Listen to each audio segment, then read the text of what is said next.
どうも皆さん、カイトです。突然ではありますが、ハデスというゲームをご存知でしょうか。2020年9月17日に Steam でリリースされ、2020年のビデオゲームオブザイヤーを受賞している海外では有名なインディーズゲームになります。その作品が Nintendo Switch で2021年6月24日にリリースされました。完全日本語翻訳化ということで、早速15時間ほどプレイしてみたのですが、感想としてはやばいぐらい面白かったです。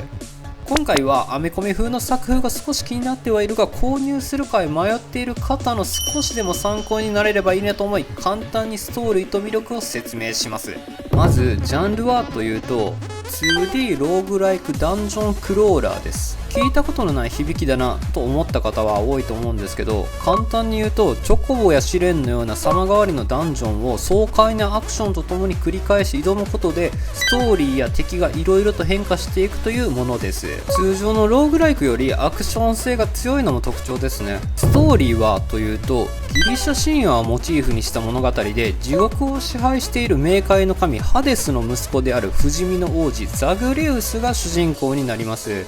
彼はハデスが支配している地獄が嫌になり、地上に抜け出すために外につながる冥界というダンジョンの脱出を試みるお話です。巷では壮大な親子原画と称される方も多かったですね。そしてこのゲームの魅力はどこかというとですね、1、初見殺しで始まるローグライク。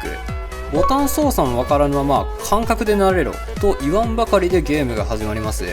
敵がいきなりダンジョン内に出現し、ハデスの刺客たちが次々とザグレウスの前に立ちはだかり、行く手を阻止してくるのを切り刻んでいきます。アクションが少し慣れたと思ったらボスが出現し、あっけなくやられてしま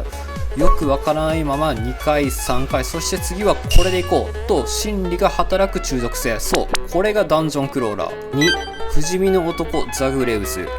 ダンジョン内でなくなると一部のアイテムを引き継ぎ、スタート地点にリスポーンされます。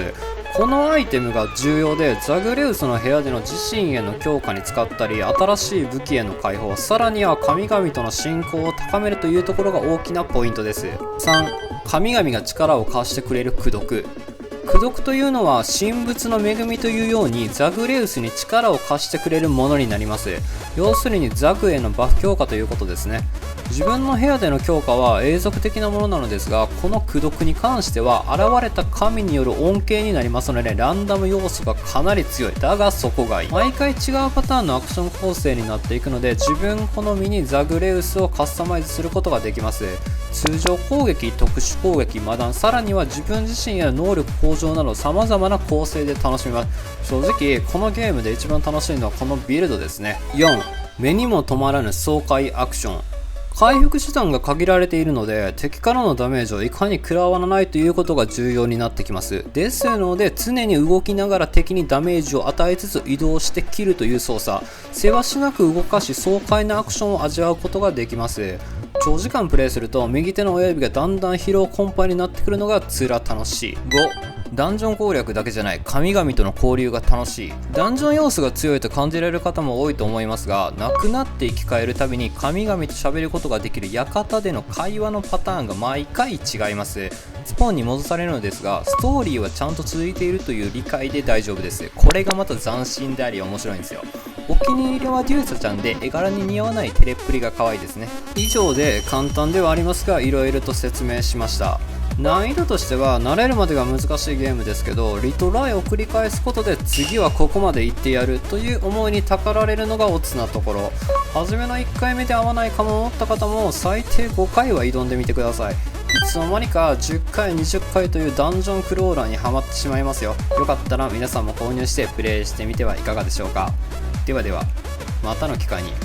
カイトでした。